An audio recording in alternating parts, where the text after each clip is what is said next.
राधे राधे मित्रों, स्वागत है आप सभी का आज के इस वीडियो में। मित्रों, आज मैं आपको एक ऐसी कहानी सुनाने जा रहा हूं जो केवल एक कहानी नहीं है, बल्कि जीवन के संघर्ष, धैर्य और सत्य की अंतिम विजय का एक जीवंत प्रमाण है। यह कहानी हमें सिखाती है कि जब जीवन में अंधकार छा जाए और अपने ही पराये हो जाएं, तब भी सत्य का सूर्य बादलों को चीरकर बाहर आता ही है। मित्रों, बहुत समय पहले की बात है। एक बहुत ही घना और रहस्यमयी जंगल हुआ करता था। उस जंगल की हरियाली और शांति के बीच एक छोटी सी कुटिया थी, जिसमें एक वृद्धा और उसकी पोती रहती थीं। उस वृद्धा का नाम था कावेरी देवी और उनकी प्यारी पोती का नाम था सौम्या। कावेरी देवी कोई साधारण महिला नहीं थी। उनके चेहरे पर अनुभवों की लकीरें थीं और आंखों में एक ऐसी चमक थी जो केवल गहरे ज्ञान से ही आती है। उन्हें जड़ी बूटियों और वनस्पति विज्ञान का इतना गहरा ज्ञान था कि लोग कहते थे कि कावेरी देवी अगर सूखी लकड़ी को भी छू लें तो उसमें भी प्राण आ सकते हैं। वे जंगल के हर पेड़, हर पौधे और हर पत्ती की भाषा समझती थीं। दूर दूर से निराश रोगी जब हर तरफ से हार मान लेते थे, तब वे कावेरी देवी की शरण में आते और उनके हाथों से बनी औषधियां उनके लिए जीवनदायिनी अमृत बन जाती थी। सौम्या जब बहुत छोटी थी, तभी नियति ने उसके सिर से माता पिता का साया छीन लिया था। वह अनाथ बच्ची अपनी दादी कावेरी देवी की गोद में ही पलकर बड़ी हुई थी। दादी ही उसकी माता थीं, दादी ही उसकी पिता थीं और दादी ही उसकी गुरु भी थीं। कावेरी देवी ने सौम्या को दुनियादारी की जगह जंगल के नियम सिखाए थे। उन्होंने उसे सिखाया था कि प्रकृति ही हमारी सबसे बड़ी शिक्षक है। सौम्या भी अपनी दादी की तरह ही कुशाग्र बुद्धि की थी। उसे जंगल में घूमना, नए पौधों को खोजना और उनके गुणों को समझना बहुत पसंद था। वह अक्सर अपनी दादी के साथ जंगल के बीहड़ रास्तों पर निकल जाती और घंटों तक पेड़ों और लताओं के बीच समय बिताती। उसके लिए यह जंगल डरावना नहीं, बल्कि उसका अपना घर था। एक दिन की बात है, सौम्या जंगल के एक ऐसे हिस्से में गई जहां वह पहले कभी नहीं गई थी। वहां उसने एक अद्भुत पौधा देखा। वह पौधा दिखने में इतना सुंदर था कि सौम्या की आंखें उस पर ठहर गईं। उसके पत्ते रेशम की तरह मुलायम थे और उस पर खिले हुए फूलों का रंग इतना गहरा और आकर्षक था कि कोई भी सम्मोहित हो जाए। सबसे विशेष बात थी उस पौधे से आने वाली सुगंध। वह खुशबू इतनी मीठी और मादक थी कि सौम्या को लगा जैसे वह किसी दूसरी दुनिया में आ गई हो। उसने उत्साह में भरकर उस पौधे को जड़ समेत उखाड़ लिया और दौड़ती हुई अपनी दादी के पास पहुंची। उसकी सांसें फूली हुई थीं और चेहरा खुशी से चमक रहा था। उसने दादी के पास जाकर कहा, दादी देखिए, आज मुझे क्या मिला। आपने मुझे आयुर्वेद के इतने सारे रहस्य सिखाए हैं, लेकिन इस जादुई पौधे के बारे में तो कभी बताया ही नहीं। देखिए इसकी सुंदरता और जरा इसकी सुगंध तो लीजिए। ऐसा लगता है जैसे यह साक्षात स्वर्ग से आया हो। कावेरी देवी अपनी औषधियां कूट रही थीं। उन्होंने अपना काम रोककर सौम्या के हाथ में उस पौधे को देखा। जैसे ही उनकी नजर उस पौधे पर पड़ी और उन्होंने उसकी पत्तियों की बनावट को परखा, उनका चेहरा एकदम से सफेद पड़ गया। उनकी आंखों में एक डर की परछाई तैर गई। उन्होंने तुरंत सौम्या के हाथ से वह पौधा छीनकर दूर फेंक दिया और बड़ी गंभीरता से सौम्या की ओर देखा। कावेरी देवी ने भारी आवाज में कहा, बेटी, मैंने तुझे कितनी बार समझाया है कि जंगल में हर दिखने वाली सुंदर चीज अच्छी नहीं होती। जिसे तुम नहीं जानती, उसे छूना तो दूर, उसके पास जाना भी खतरनाक हो सकता है। सौम्या अपनी दादी के इस व्यवहार से हैरान रह गई। उसने मासूमियत से पूछा, पर दादी, इसमें क्या बुराई है? इसकी खुशबू तो इतनी प्यारी है कि मन को मोह लेती है। भला इतनी सुंदर चीज किसी को नुकसान कैसे पहुंचा सकती है? तब कावेरी देवी ने सौम्या को अपने पास बिठाया और जीवन का एक बहुत बड़ा सत्य समझाया।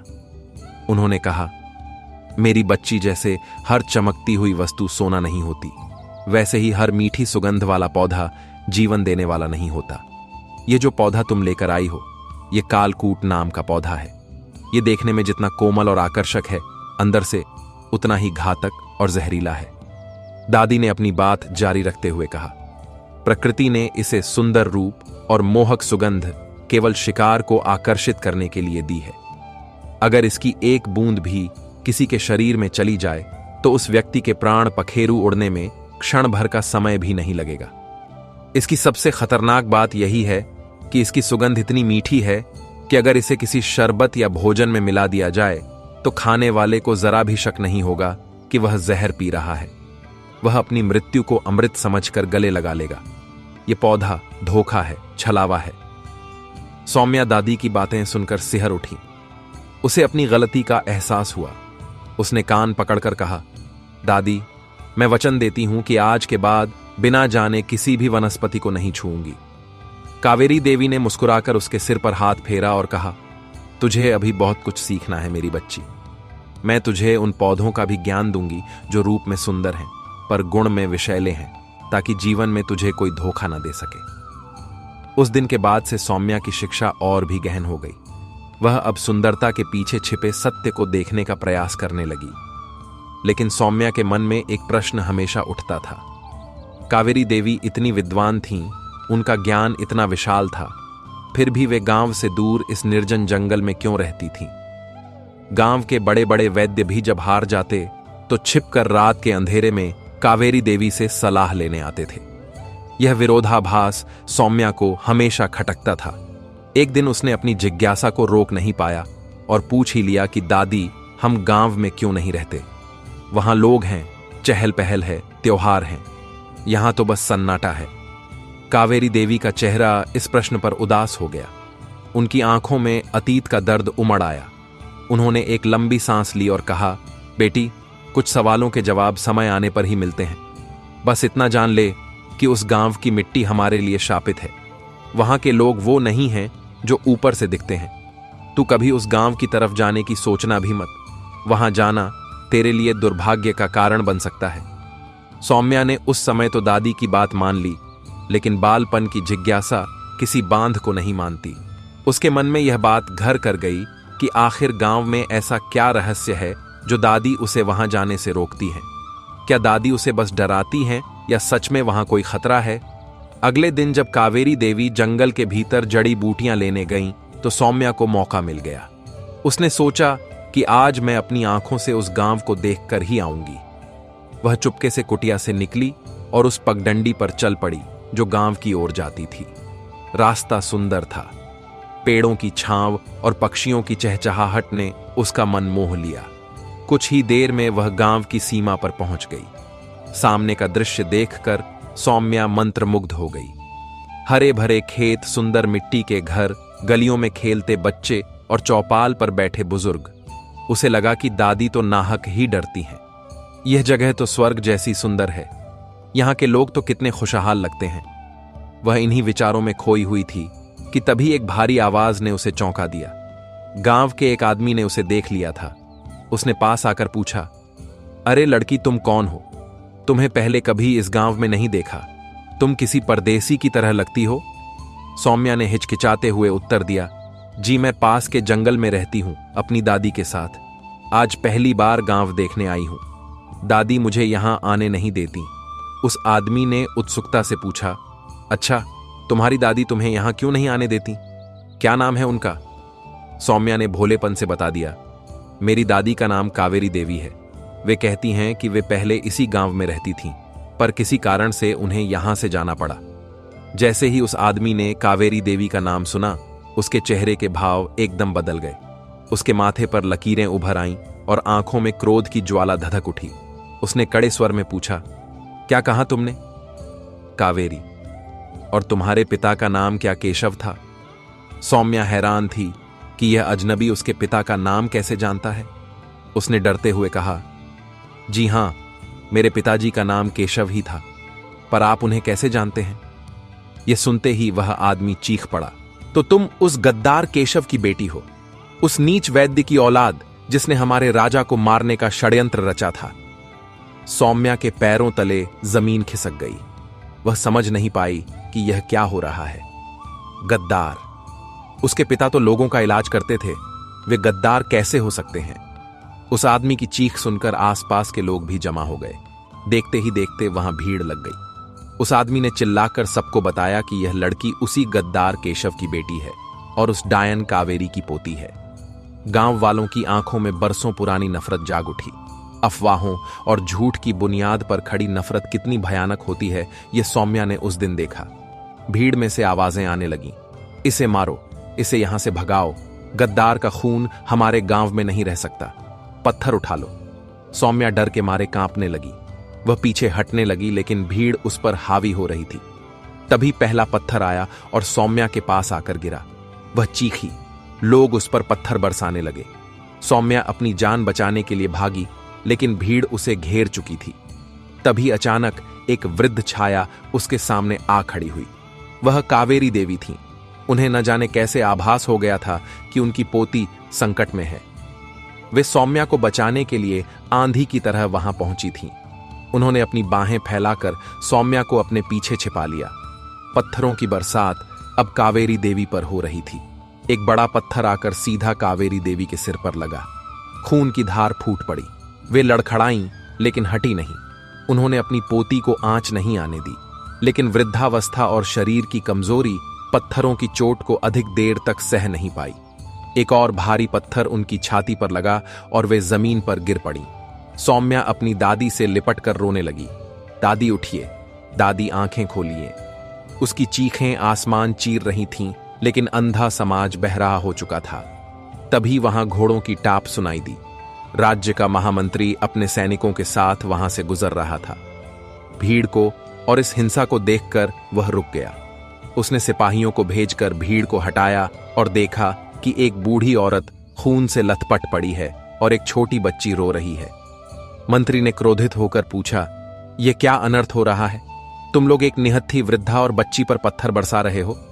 क्या तुम्हारा धर्म और मानवता मर चुकी है?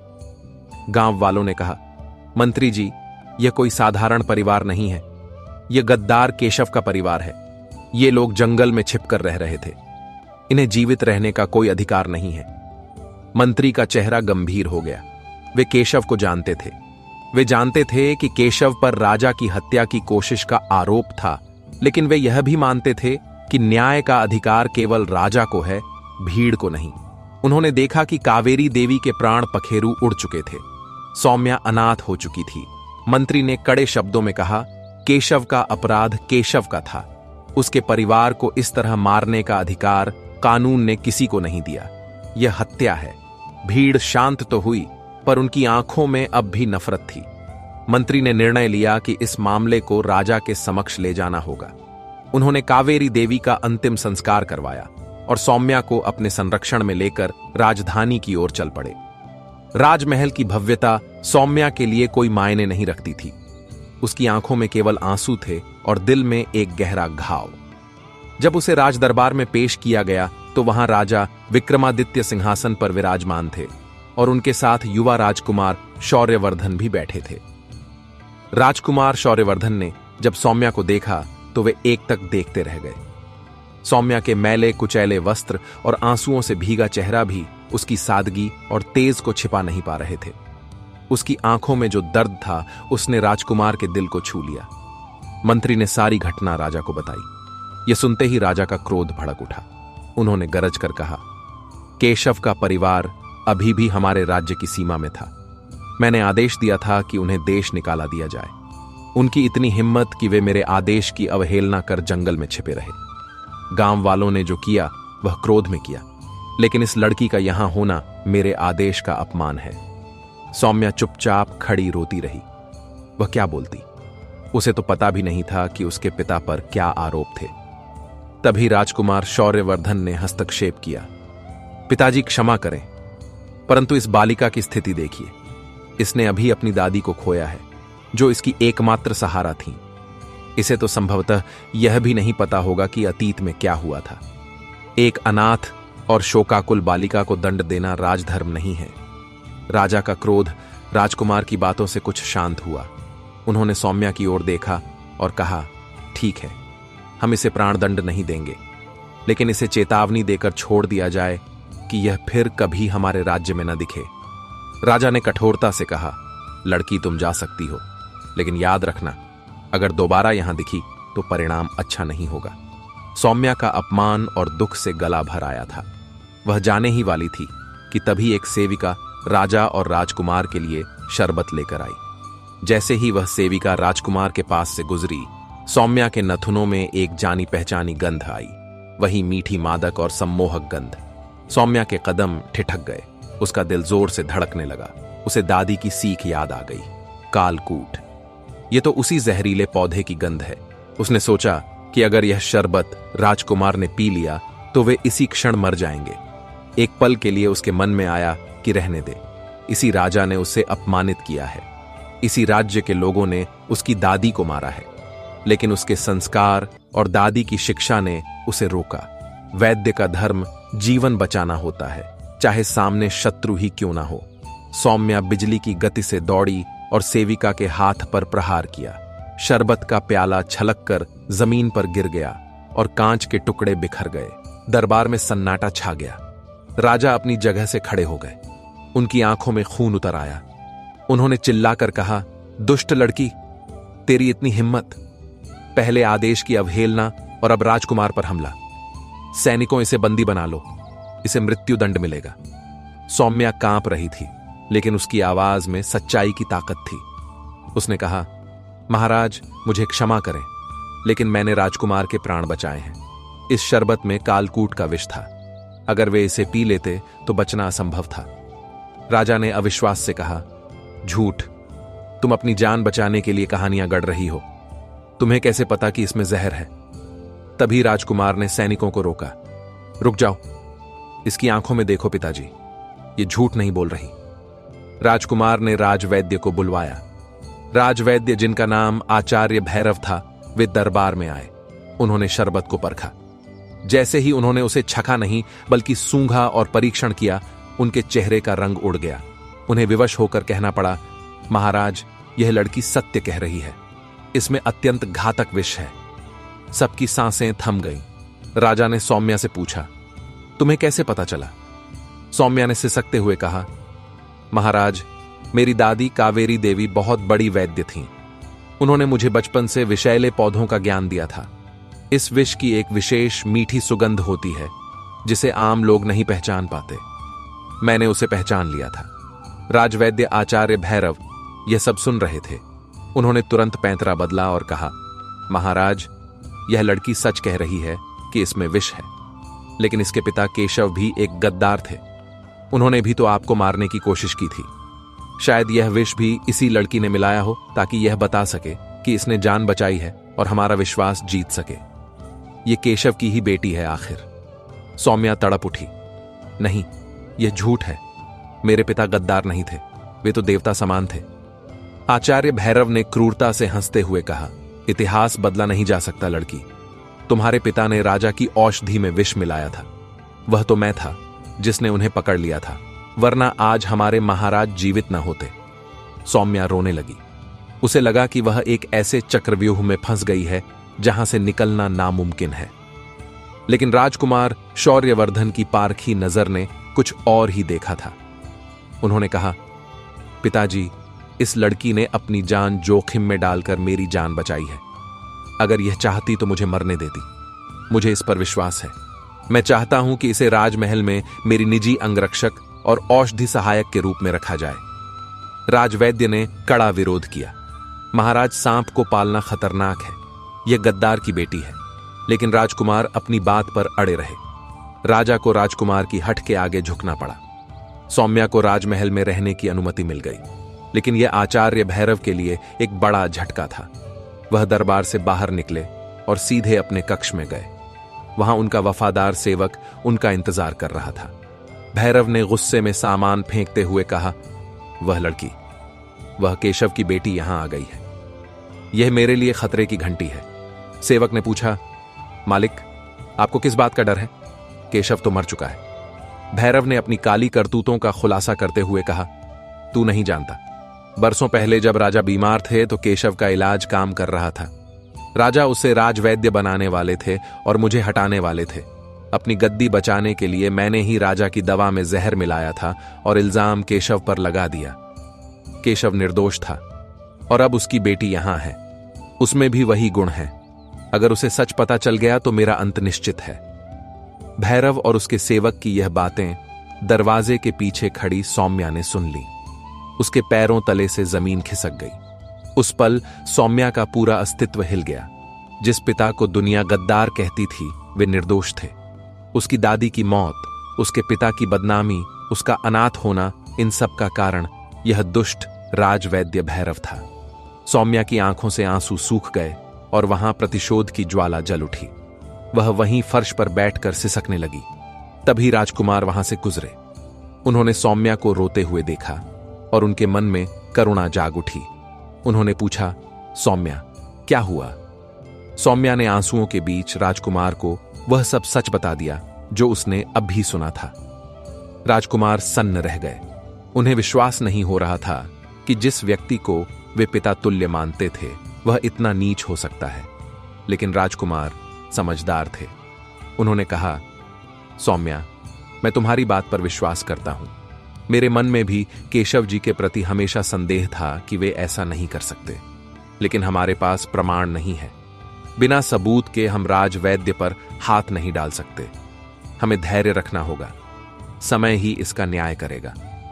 सौम्या ने अपनी मुट्ठियां भींच लीं।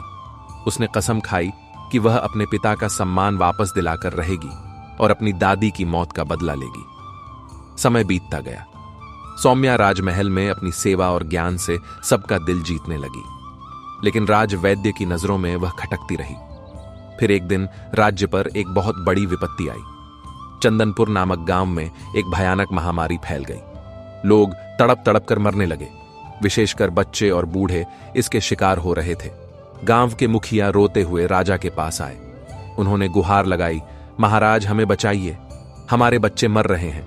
राजा ने तुरंत राजवैद्य भैरव को भेजा। भैरव गया। उसने बहुत प्रयास किए, लेकिन उसकी कोई दवा काम नहीं कर रही थी। बीमारी और उग्र होती गई। हारकर गांव वाले फिर राजा के पास आए। उन्होंने कहा, महाराज, राजवैद्य की दवा का कोई असर नहीं हो रहा। अब तो भगवान ही हमें बचा सकता है। यह वही गांव था जहां के लोगों ने सौम्या की दादी को पत्थरों से मारा था। राजकुमार ने सौम्या की ओर देखा और कहा, सौम्या, क्या तुम कुछ कर सकती हो? तुम्हारे पास वनौषधियों का अद्भुत ज्ञान है। सौम्या का चेहरा कठोर हो गया। उसने कहा, मैं क्यों करूं? ये वही लोग हैं जिन्होंने मेरी बूढ़ी दादी को पत्थर मार मार कर हत्या कर दी थी। मुझे इनसे कोई सहानुभूति नहीं है। इन्हें अपने कर्मों का फल मिल रहा है। दरबार में सन्नाटा छा गया। सौम्या का गुस्सा जायज था, लेकिन गांव का मुखिया उसके पैरों में गिर पड़ा। उसने रोते हुए कहा, बेटी, हम पापी हैं, हमने अपराध किया है। तुम हमें चाहे जो सजा दो, लेकिन हमारे मासूम बच्चों को मत मरने दो। उनका क्या कसूर है? राजकुमार ने भी सौम्या को समझाया, सौम्या, प्रतिशोध से बड़ा धर्म होता है। एक वैद्य का धर्म जीवन देना है, ना कि जीवन लेना। तुम्हारे पिता ने भी तो यही किया होता। अगर तुम आज इनकी मदद नहीं करोगी तो तुम में और उन पत्थर मारने वालों में क्या अंतर रह जाएगा? अपनी दादी की शिक्षा को याद करो। वे क्या चाहती? राजकुमार की बातों ने सौम्या के अंदर की बर्फ को पिघला दिया। उसे दादी का चेहरा याद आया, जो हमेशा कहती थीं कि क्षमा वीरों का आभूषण है। उसने गहरी सांस ली और कहा, ठीक है, मैं जाऊंगी, लेकिन उन लोगों के लिए नहीं, बल्कि उन मासूम बच्चों के लिए। सौम्या गांव गई। उसने बीमारी के लक्षणों को देखा। उसने जंगल से विशेष जड़ी बूटियां मंगवाईं और दिन रात एक करके दवा तैयार की।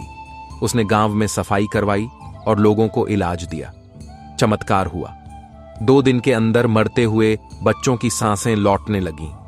जो लोग कल तक उसे गद्दार की बेटी कहते थे, आज वे उसे देवी मानकर पूज रहे थे।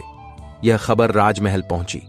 राजा बहुत प्रसन्न हुए, लेकिन राजवैद्य भैरव की नींद हराम हो गई। उसे लगा कि अब सौम्या का कद उससे बड़ा हो जाएगा और उसकी सच्चाई भी सामने आ सकती है। उसने अपनी आखिरी चाल चलने का फैसला किया। उसने सोचा कि इसे खत्म करना ही होगा।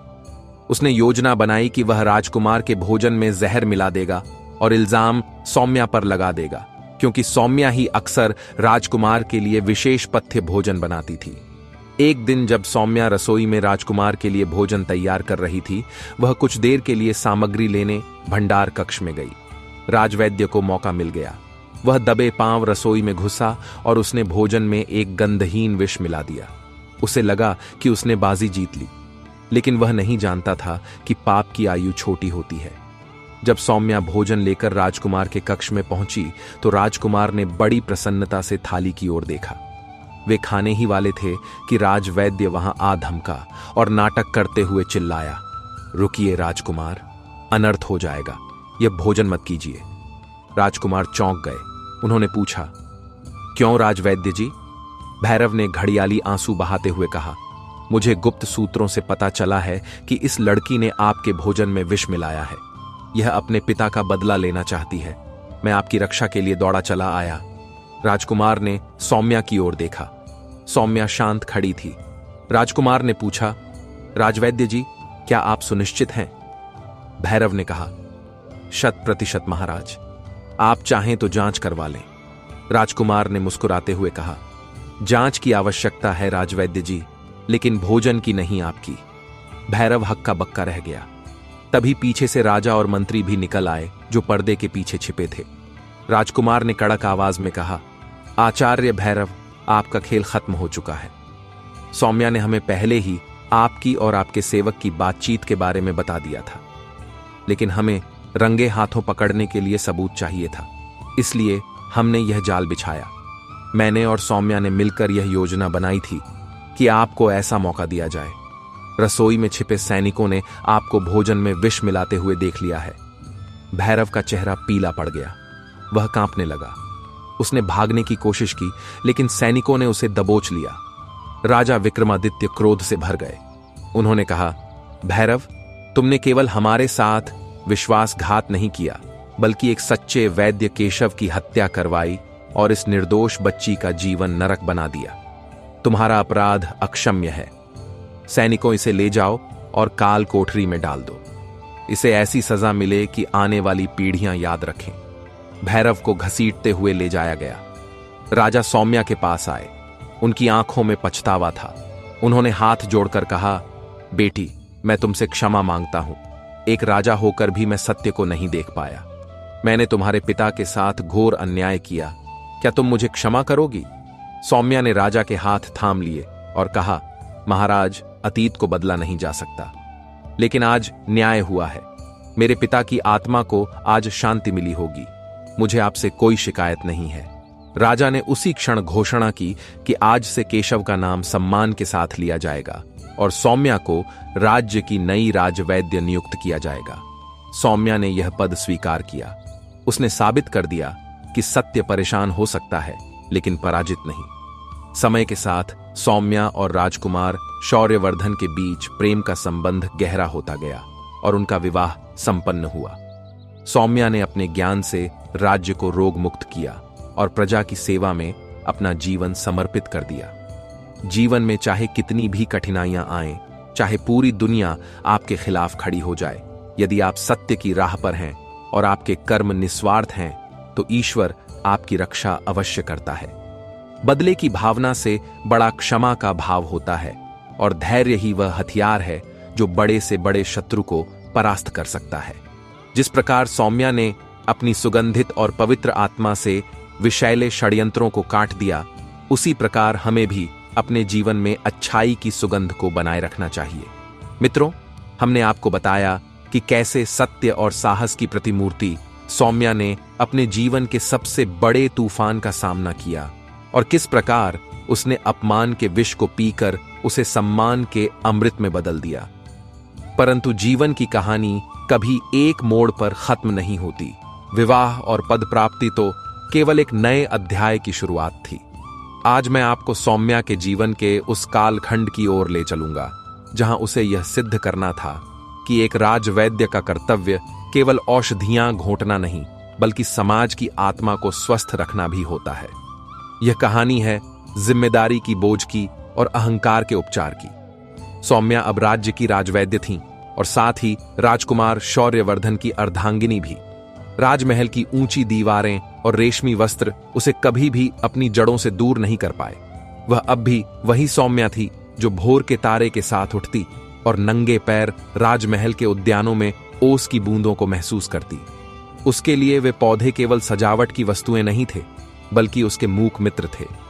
अक्सर जब राज्य का काम उसे थका देता तो वह अपने निजी कक्ष में नहीं, बल्कि महल के पीछे बनाए गए एक छोटे से औषधीय उद्यान में समय बिताती। वहां उसने अपनी दादी कावेरी देवी की स्मृति में एक छोटा सा चबूतरा बनवाया था। वह मानती थी कि राजमुकुट का भार सिर पर होता है, लेकिन पूर्वजों का आशीर्वाद आत्मा पर होता है। राज्य में सुख शांति थी, लेकिन कहते हैं न कि ठहरा हुआ पानी भी कभी कभी सड़ने लगता है। पड़ोसी राज्य विजयगढ़ से आए दिन तनाव की खबरें आ रही थीं। विजयगढ़ के राजा, जिनका नाम भीमदेव था, एक अत्यंत अहंकारी और विस्तारवादी सोच के व्यक्ति थे। वे अपनी शक्ति और धन के मद में चूर थे। उनका मानना था कि बीमारियां केवल गरीबों को होती हैं और राजा ईश्वर का रूप होता है जिसे कोई कष्ट छू नहीं सकता। परंतु प्रकृति किसी के पद या प्रतिष्ठा को नहीं पहचानती, वह तो केवल संतुलन जानती है। एक दिन की बात है, राजा विक्रमादित्य के दरबार में विजयगढ़ से एक दूत आया। वह घबराया हुआ था और उसके पसीने छूट रहे थे। उसने राजा को प्रणाम किया और कहा, महाराज, हमारे राजा भीमदेव एक विचित्र व्याधि से ग्रस्त हो गए हैं। हमारे राज्य के सभी वैद्य हार मान चुके हैं। राजा भीमदेव न तो सो पा रहे हैं और न ही कुछ खा पा रहे हैं। उनका शरीर तो वज्र जैसा दिखता है, लेकिन वे अंदर ही अंदर किसी अदृश्य अग्नि में जल रहे हैं। हमारे मंत्रियों ने सुना है कि आपके राज्य की नई राजवैद्य साक्षात धन्वंतरी का रूप है। कृपया हमारे राजा के प्राण बचा लीजिए। अगर हमारे राजा को कुछ हो गया तो विजयगढ़ अनाथ हो जाएगा और शत्रु देश हम पर आक्रमण कर देंगे। राजा विक्रमादित्य धर्म संकट में पड़ गए। विजयगढ़ के साथ उनके संबंध कभी मधुर नहीं रहे थे। राजा भीमदेव ने कई बार सीमा पर उकसाने वाली हरकतें की थीं। ऐसे शत्रु की मदद करना राजनीति के विरुद्ध लग रहा था। दरबार के मंत्रियों ने कानाफूसी शुरू कर दी। एक मंत्री ने खड़े होकर कहा, महाराज, यह वही भीमदेव हैं जिन्होंने पिछले वर्ष हमारे किसानों का पानी रोका था। आज जब वे मुसीबत में हैं तो हमें क्यों उनकी सहायता करनी चाहिए? यह तो शत्रु को जीवन दान देने जैसा होगा। तभी सौम्या अपने स्थान से उठी। उसकी आंखों में एक शांत तेज था। उसने राजा को प्रणाम किया और कहा, महाराज, एक वैद्य के लिए कोई शत्रु या मित्र नहीं होता। उसके लिए केवल एक रोगी होता है। रोग शरीर में हो या मन में, उसका उपचार करना ही मेरा धर्म है। यदि आज हम उनकी सहायता नहीं करेंगे तो हम में और उनमें क्या अंतर रह जाएगा? और क्या पता इस सेवा से वर्षों पुरानी शत्रुता मित्रता में बदल जाए। दादी कहती थीं कि तलवार से जीते गए राज्य को वापस जीता जा सकता है, लेकिन सेवा से जीते गए हृदय को कोई नहीं छीन सकता। सौम्या की बातों में इतनी गहराई थी कि राजा विक्रमादित्य को झुकना पड़ा। उन्होंने सौम्या को विजयगढ़ जाने की अनुमति दे दी। राजकुमार शौर्यवर्धन भी सौम्या की सुरक्षा के लिए साथ जाने को तैयार हुए। यात्रा लंबी थी। जैसे जैसे वे विजयगढ़ की सीमा के निकट पहुंचे, सौम्या ने प्रकृति में एक बदलाव महसूस किया। वहां की हवा में रूखापन था। पेड़ पौधे मुरझाए हुए थे। खेतों में धूल उड़ रही थी। सौम्या ने राजकुमार से कहा, देखिए राजकुमार, जिस राजा के राज्य की धरती प्यासी हो और वृक्ष उदास हो, वहां का राजा कभी स्वस्थ नहीं रह सकता। राजा का स्वास्थ्य उसके राज्य के प्रतिबिंब जैसा होता है। विजयगढ़ के राजमहल में पहुंचने पर वहां का वैभव देखकर सौम्या की आंखें चौंधिया गईं। हर तरफ सोने और चांदी की नक्काशी थी, लेकिन वहां के लोगों के चेहरों पर भय और तनाव साफ दिख रहा था। सौम्या को तुरंत राजा भीमदेव के कक्ष में ले जाया गया। राजा एक विशाल स्वर्ण जड़ित पलंग पर लेटे थे। उनका शरीर विशालकाय था, लेकिन आंखें ढंसी हुई थीं और त्वचा का रंग पीला पड़ चुका था। उनके चारों ओर दर्जनों वैद्य खड़े थे जो डर के मारे कांप रहे थे। राजा भीमदेव ने कराहते हुए आंखें खोलीं और सौम्या को देखकर उपहास किया। उन्होंने क्षीण आवाज में कहा, तो विक्रमादित्य ने मेरे इलाज के लिए एक स्त्री को भेजा है। क्या उनके राज्य में पुरुषों का अकाल पड़ गया है? यह अपमानजनक शब्द सुनकर राजकुमार शौर्यवर्धन को क्रोध आ गया, लेकिन सौम्या ने उन्हें शांत रहने का इशारा किया। वह मुस्कुराई और राजा के पास गई। उसने राजा की नाड़ी थामी। नाड़ी बहुत तेज चल रही थी। सौम्या ने राजा की आंखों में देखा, फिर उनकी जीभ देखी। उसने वहां रखे अन्य वैद्यों की औषधियों को सूंघा। सब कुछ परखने के बाद सौम्या पीछे हट गई और गंभीर स्वर में बोली, महाराज, आपको कोई शारीरिक रोग नहीं है। राजा भीमदेव क्रोधित होकर बोले, मूर्ख लड़की, मेरा शरीर जल रहा है, मुझे भूख नहीं लगती, मुझे नींद नहीं आती, और तू कहती है मुझे कोई रोग नहीं है। अगर तुझे इलाज नहीं आता तो अभी यहां से चली जा, वरना मैं तुझे काल कोठरी में डलवा दूंगा। वहां उपस्थित अन्य वैद्य भी सौम्या पर हंसने लगे। उन्हें लगा कि यह लड़की अब राजा के क्रोध का शिकार बनेगी। सौम्या ने अडिग रहकर कहा, महाराज, शरीर तो केवल मन की छाया है। मैंने आपकी नाड़ी में रोग नहीं, बल्कि भय और ईर्ष्या का वेग महसूस किया है। आप जो भोजन करते हैं वह अत्यंत गृष्ठ और राजसी है, लेकिन उसे पचाने के लिए आपके पास शांति नहीं है। आप सोने के पलंग पर लेटते हैं, लेकिन आपके मन में पड़ोसी राज्यों को हड़पने की चिंता आपको सोने नहीं देती। आपकी बीमारी आपके पेट में नहीं, आपके विचारों में है। आपके शरीर में अग्नि तत्व बढ़ गया है, क्योंकि आप हमेशा क्रोध और अहंकार की अग्नि में जलते रहते हैं। राजा भीमदेव सन्न रह गए। आज तक किसी वैद्य ने उनकी आंखों में आंखें डालकर सच बोलने का साहस नहीं किया था। सबने उन्हें खुश करने के लिए मीठी दवाइयां दी थीं। सौम्या ने आगे कहा, महाराज, अगर आप ठीक होना चाहते हैं तो आपको मेरी कड़वी दवा पीनी होगी, और मेरी दवा किसी शीशी में नहीं है। राजा ने पूछा, क्या मतलब है तुम्हारा? सौम्या ने कहा, अगले 1 सप्ताह तक आप इस स्वर्ण पलंग को त्याग देंगे। आप राजसी भोजन का त्याग करेंगे। आपको वही सादा भोजन करना होगा जो आपके राज्य का एक साधारण किसान करता है। और सबसे महत्वपूर्ण, आपको रोज सुबह नंगे पैर मेरे साथ आपके ही राज्य के उन सूखे खेतों में चलना होगा जिन्हें आपने नजरअंदाज कर रखा है। राजा को यह शर्त अपमानजनक लगी। उन्होंने चिल्लाकर सौम्या को बाहर निकालने का आदेश दिया। सौम्या ने शांति से कहा, ठीक है महाराज, मैं जा रही हूं, लेकिन याद रखिएगा कि यह बीमारी दवा से नहीं सुधरेगी। अगर 3 दिन के भीतर आपकी हालत और बिगड़ गई तो आप मुझे याद कीजिएगा। सौम्या और राजकुमार वहां से चले गए और नगर के बाहर एक अतिथि गृह में रुक गए। जैसा सौम्या ने कहा था वैसा ही हुआ। राजा का क्रोध और बढ़ गया और उसके साथ ही उनके शरीर की जलन भी। बड़े बड़े वैद्यों के लेप और काढ़े बेअसर हो गए। तीसरे दिन राजा की हालत इतनी खराब हो गई कि उन्हें लगा कि अब प्राण निकल जाएंगे। अहंकार जब मृत्यु के सामने खड़ा होता है तो बहुत छोटा हो जाता है। राजा भीमदेव ने हार मानकर अपने मंत्री को दौड़ाया और सौम्या को वापस बुलाया। सौम्या आई। उसने राजा को देखा और कहा, महाराज, अब समय व्यर्थ करने के लिए नहीं है। क्या आप मेरे निर्देशों का पालन करने को तैयार हैं? मरता क्या ना करता। राजा ने सिर हिला दिया। अगले ही पल सौम्या ने राजा के सारे रेशमी वस्त्र उतरवा दिए और उन्हें सूती वस्त्र पहनाए। वह उन्हें महल के पीछे खुली हवा में ले गई। उसने राजा को नीम के पेड़ के नीचे चटाई पर लिटाया। उसने रसोई से उबले हुए मूंग और लौकी का पानी मंगवाया और राजा को अपने हाथों से पिलाया। अगली सुबह जब सूर्य की पहली किरण फूटी, सौम्या राजा को उठाने पहुंच गई। चलिए महाराज, धरती माता आपका इंतजार कर रही हैं। राजा लड़खड़ाते हुए उठे। सौम्या उन्हें महल के बगीचे में ले गई, जहां की मिट्टी सूखी और सख्त थी। उसने राजा से कहा, महाराज, अपने जूते उतार दीजिए। जब आपके पैर इस मिट्टी को छुएंगे तो आपके शरीर की अतिरिक्त गर्मी को धरती मां सोख लेगी। राजा ने झिझकते हुए पैर जमीन पर रखे। ठंडी मिट्टी का स्पर्श होते ही उन्हें एक अजीब सी सिहरन महसूस हुई, जैसे वर्षों से बंद कोई खिड़की खुल गई हो। सौम्या उन्हें रोज सुबह सैर कराती।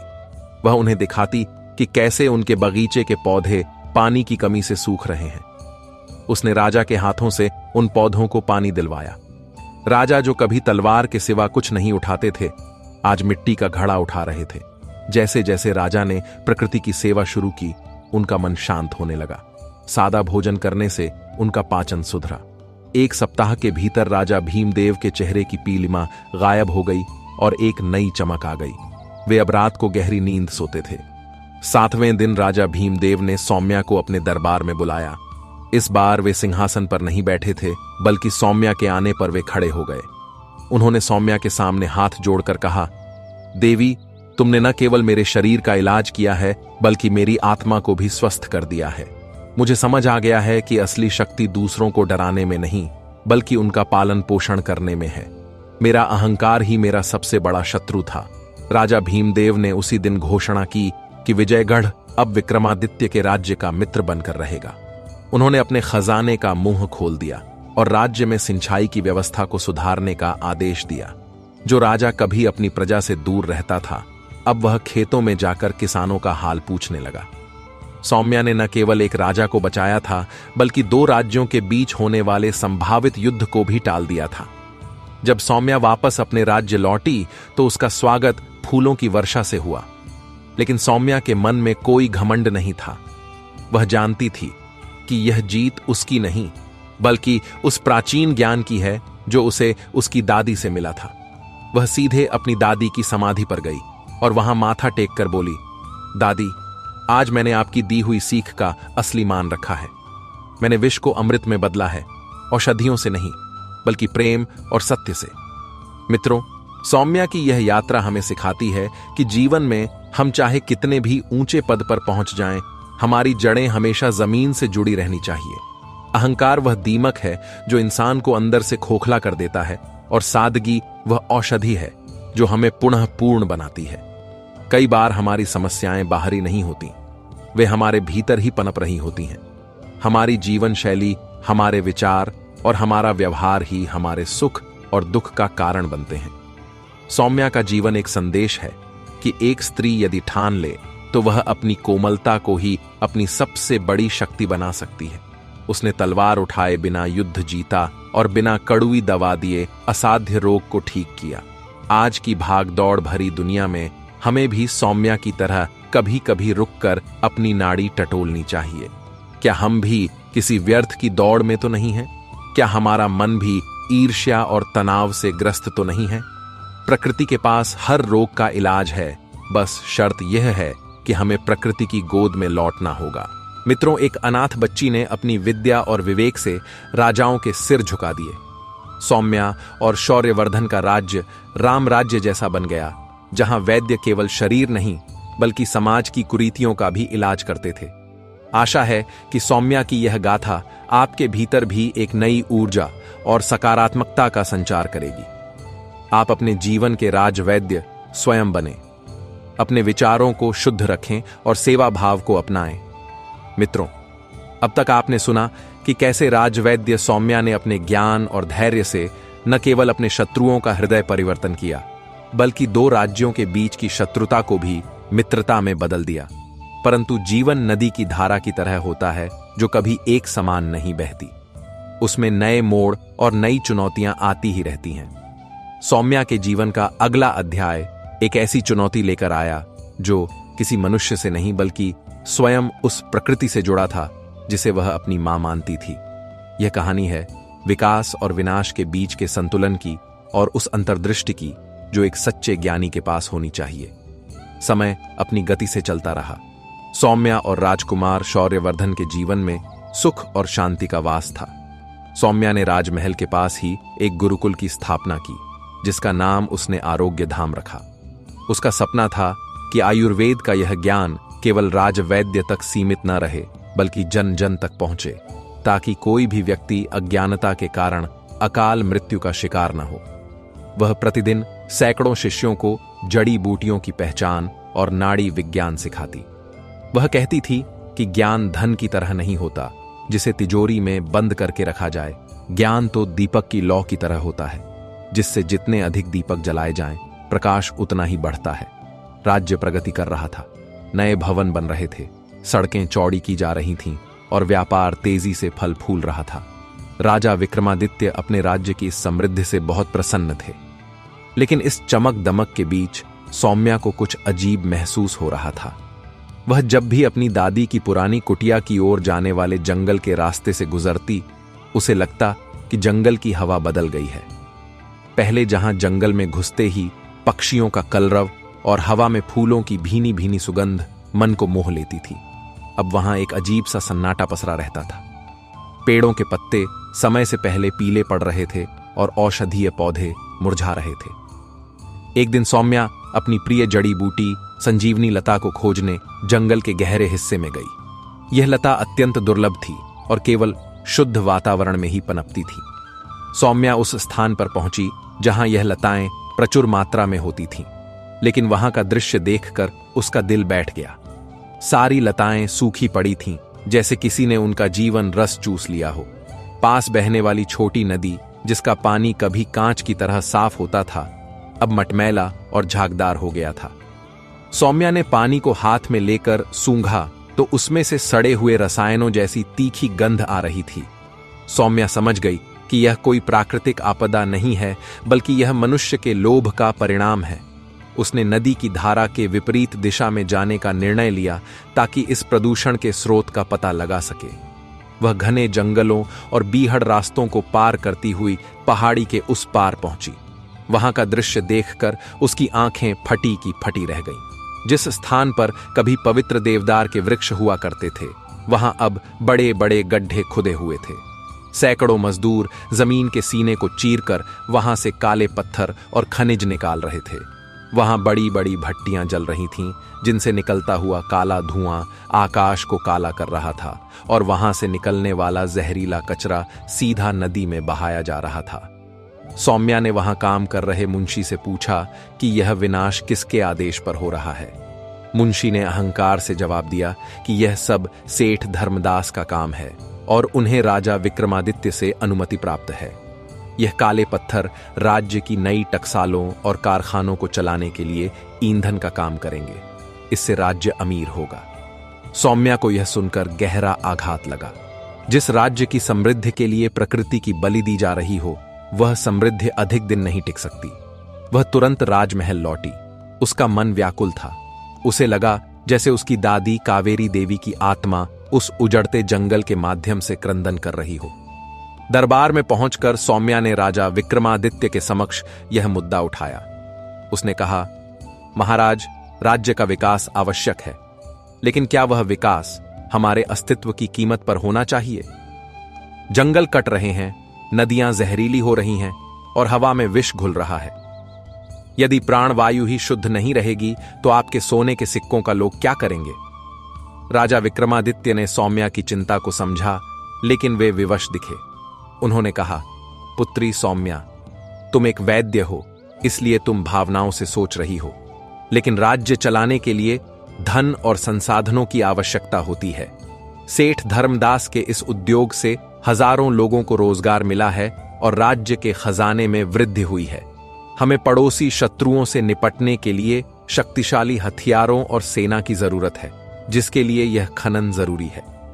वहां मौजूद सेठ धर्मदास भी दरबार में था। उसने सौम्या का मजाक उड़ाते हुए कहा, राजवैद्य जी, आप बस जड़ी बूटियां कूटें। अर्थशास्त्र और राजनीति आपके बस की बात नहीं है। हम जंगल के एक छोटे से हिस्से का ही तो उपयोग कर रहे हैं। इतने विशाल जंगल में से कुछ पेड़ कट भी गए तो क्या फर्क पड़ता है?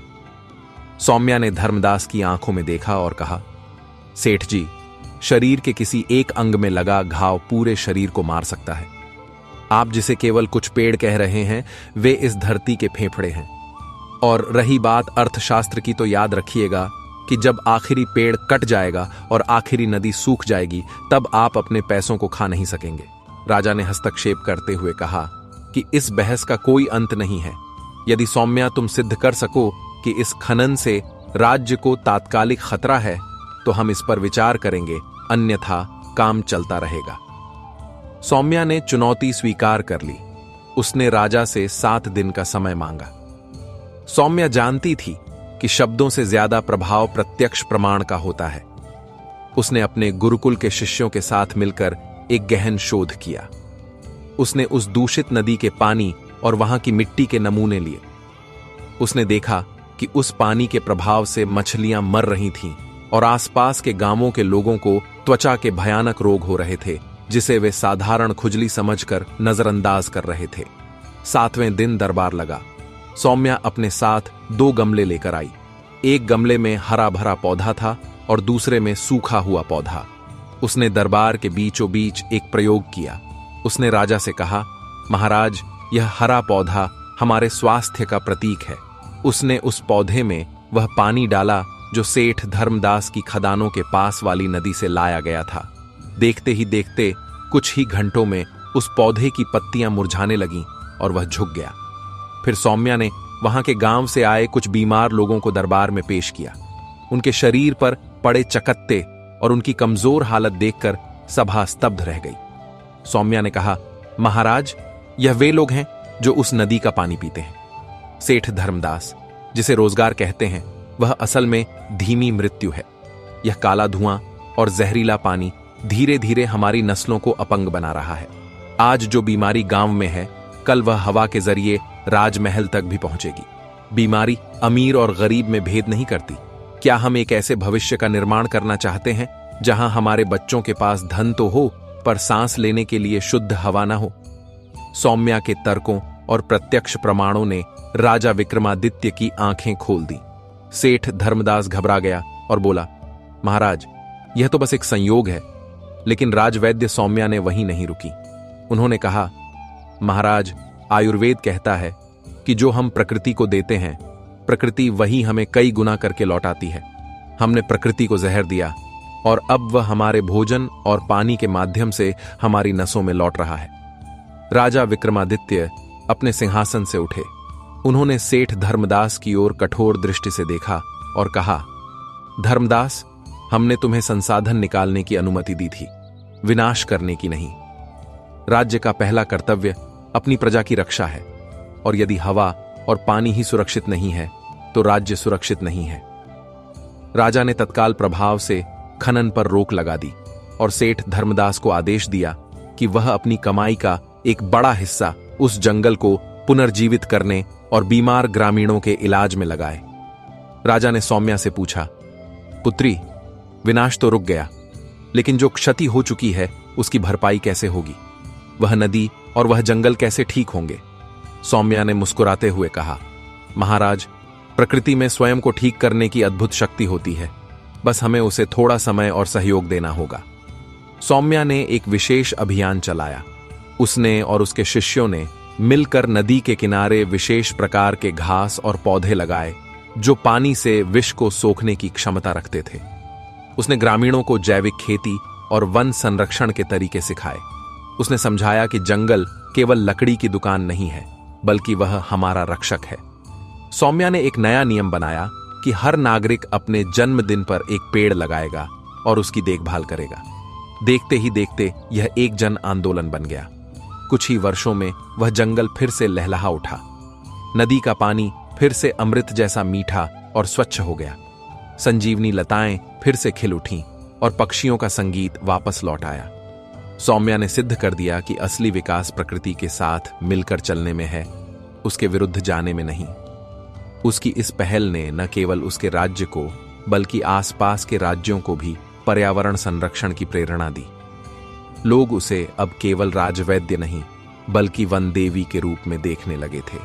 सौम्या का जीवन अब ढलान की ओर था। उसके बाल चांदी की तरह सफेद हो चुके थे, लेकिन उसका चेहरा आज भी तपस्या के तेज से दमकता था। उसने अपने ज्ञान की विरासत को अपनी शिष्याओं और अपनी संतानों को सौंप दिया था। अपने जीवन के अंतिम दिनों में सौम्या ने राजमहल का त्याग कर दिया और वापस उसी जंगल में अपनी दादी की कुटिया में रहने चली गई जहां से उसकी यात्रा शुरू हुई थी। वह कहती थी कि जीवन का चक्र वहीं पूरा होता है जहां से वह शुरू हुआ था। एक शांत शाम जब सूरज ढल रहा था और जंगल में सुनहरी रोशनी बिखरी हुई थी, सौम्या अपनी कुटिया के बाहर बैठी थी। राजकुमार शौर्यवर्धन, जो अब राजा बन चुके थे और वृद्ध हो चले थे, उनके पास बैठे थे। सौम्या ने मंद स्वर में कहा, जीवन कितना अद्भुत है ना। हमने क्या कुछ नहीं देखा, संघर्ष, अपमान, युद्ध और शांति, लेकिन अंत में जो सबसे महत्वपूर्ण है वह है संतोष। मुझे संतोष है कि मैंने अपनी दादी कावेरी देवी के ज्ञान को कलंकित नहीं होने दिया। मैंने सीखा कि सबसे बड़ा औषधालय यह प्रकृति है और सबसे बड़ा वैद्य हमारा संयम है। उस रात सौम्या ने नींद में ही अपने प्राण त्याग दिए। उसके चेहरे पर एक चिरस्थायी मुस्कान थी। कहते हैं कि जिस दिन सौम्या ने देह त्यागी, उस दिन पूरे जंगल के फूलों ने एक साथ खिलकर उसे श्रद्धांजलि दी थी और हवा में एक ऐसी सुगंध फैल गई थी जो कई दिनों तक नहीं गई। सौम्या चली गई, लेकिन उसकी कहानी अमर हो गई। वह कहानी जो हमें याद दिलाती है कि सत्य परेशान हो सकता है, पराजित नहीं। वह कहानी जो सिखाती है कि एक अकेली महिला यदि ठान ले तो वह समाज की सोच और सत्ता का अहंकार दोनों बदल सकती है। मित्रों, सौम्या की जीवन की यह कथा हमें यह अनमोल सीख देती है कि हमारी शिक्षा और योग्यता का असली उद्देश्य केवल अपना पेट भरना नहीं है। शिक्षा का अर्थ है समाज का कल्याण करना।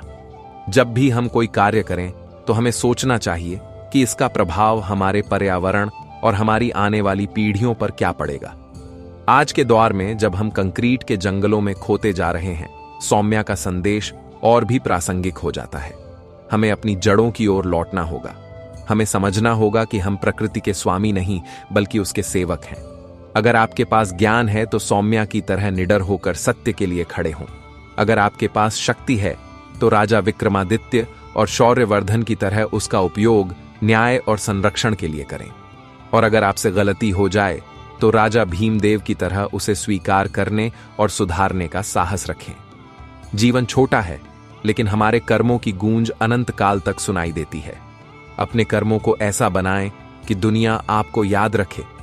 अगर इस कहानी ने आपके दिल को छू लिया है और आपको जीवन की एक नई दिशा दी है, तो कृपया इस संदेश को अपने जीवन में उतारें।